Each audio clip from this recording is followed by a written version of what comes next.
Hello everyone, welcome to mind boosting classes. इस video में हम क्लास 7 एनसीईआरटी साइंस का chapter 5 acid bases and salts के notes देखने वाले हैं। स्टार्ट करते हैं। उससे पहले अगर आपने हमारे चैनल को सब्सक्राइब नहीं किया तो जल्दी से सब्सक्राइब कर दीजिए और बेल आइकन भी प्रेस कर दीजिएगा वीडियोस की नोटिफिकेशन के लिए। तो देखिए, फर्स्ट पॉइंट से स्टार्ट करेंगे। 3 टाइप के सब्सटेंसेस होते हैं, एसिड, बेसिस और इंडिकेटर्स।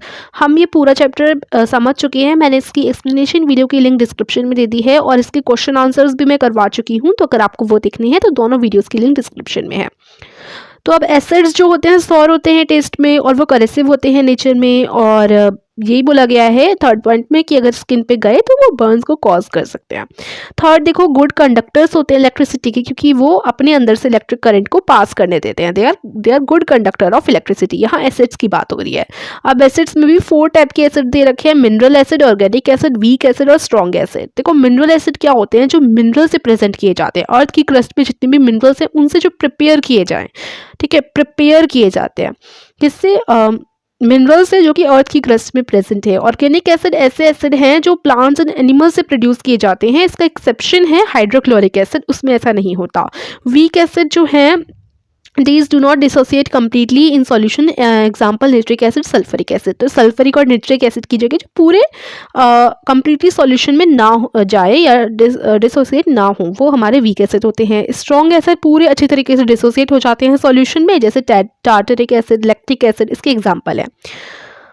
उसके बाद हमारा नेक्स्ट न्यूट्रलाइजेशन के बारे में बताया गया है। ये एक रिएक्शन होता है एसिड और बेस के बीच में, रिएक्शन होता है between N acid and a base, जो मतलब सॉल्ट एंड वाटर का फॉर्मेशन करे। जैसे acid plus base salt plus water बन जाता है। मतलब बता रखा है ऐसा कि रिएक्शन जब एसिड और बेस के बीच में हो और फिर रिजल्ट मतलब जो उसका आए उसमें सॉल्ट और वाटर का फॉर्मेशन हो, वो हमारा न्यूट्रलाइजेशन होता है। जैसे कि एग्जांपल में HCl प्लस NaOH से आपका NaCl प्लस H2O बनता है।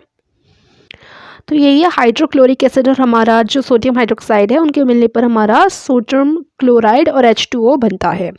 अब आता है न्यूट्रलाइजेशन इन एवरीडे लाइफ। हमारे एवरीडे लाइफ में भी न्यूट्रलाइजेशन होता है, जैसे कि इंडाइजेशन में जब हमारे जो है खाना नहीं पचता तो काफ़ी सारा एसिड स्टोमक में जब होता है ना, तो उससे इंडाइजेशन होती है। It is neutralized by taking an antacid like milk of magnesia. तो अब इसमें अगर आप एंटासिड ले लें कोई, जैसे मिल्क ऑफ मैग्नीशिया, तो इससे क्या है, न्यूट्रलाइज हो जाता है और फिर वो डाइजेस्ट हो जाता है।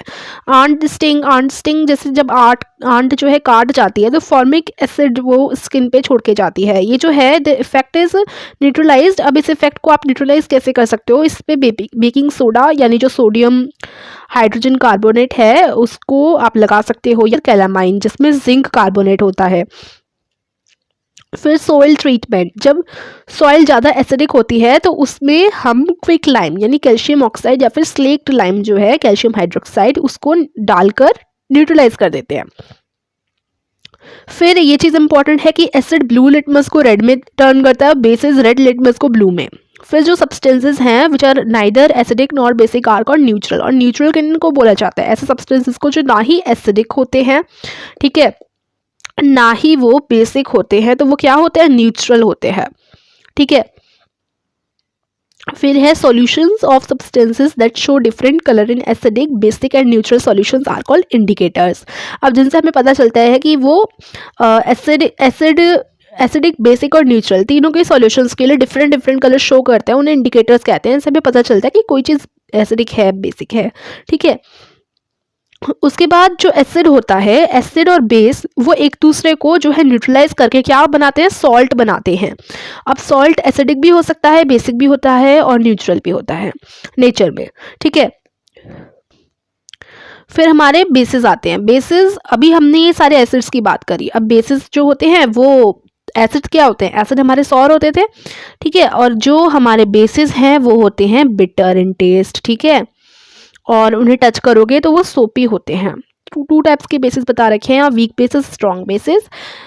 तो ये नेचुरली जो है लेस हाइड्रोक्साइड प्रोड्यूस करते हैं आयंस इन सॉल्यूशन। एग्जांपल के लिए मैग्नीशियम हाइड्रोक्साइड और अमोनियम हाइड्रोक्साइड। स्ट्रॉन्ग बेसिस में ज़्यादा नंबर की हाइड्रोक्साइड आयंस होती हैं वाटर में डिसॉल्व करने पर, जैसे कॉस्टिक सोडा और कॉस्टिक पोटेश, ठीक है। तो ये एग्जांपल हो जाएंगे। ये आई थिंक आपकी बुक में नहीं था ये वाला, तो बेसिस हमने जान लिए, इसके 2 टाइप्स के बेसिस जान लिए। और पहले जो हमारे एसिड्स थे ना, एसिड्स हमने जाने हैं 4 टाइप्स के, mineral acid, organic, weak and strong acid. ठीक है, अब हमारे इंडिकेटर्स आ जाते हैं। तो ये स्पेशल केमिकल होता है जो अपना कलर चेंज करता है। ये वही है जो अभी हमने इंडिकेटर्स पहले पढ़ा। It is a special chemical that changes its colour to indicate the presence of a chemical substance. तो अगर केमिकल सब्सटेंस प्रेजेंट है तो वो अपना कलर चेंज करेगा, बताता है इंडिकेटर की बेसिक है, कोई चीज़ एसिडिक है। It is use to confirm the presence of an acid, a base और अ न्यूट्रल सॉल्यूशन। इसका यूज़ किया किस लिए किया जाता है, ये इंडिकेटर के बारे में ही कहा जा रहा है कि जो हमारे इंडिकेटर्स होते हैं वो बताते हैं कि किसी भी चीज़ में एसिड है, बेस है या न्यूट्रल सॉल्यूशन है, कौन सी चीज़ प्रेजेंस है, इसके लिए हम इंडिकेटर्स यूज़ करते हैं। अब देखो ये इंपॉर्टेंट है कि क्लासिफिकेशन ऑफ इंडिकेटर्स, हमारे नेचुरल इंडिकेटर्स कौन कौन से होते हैं।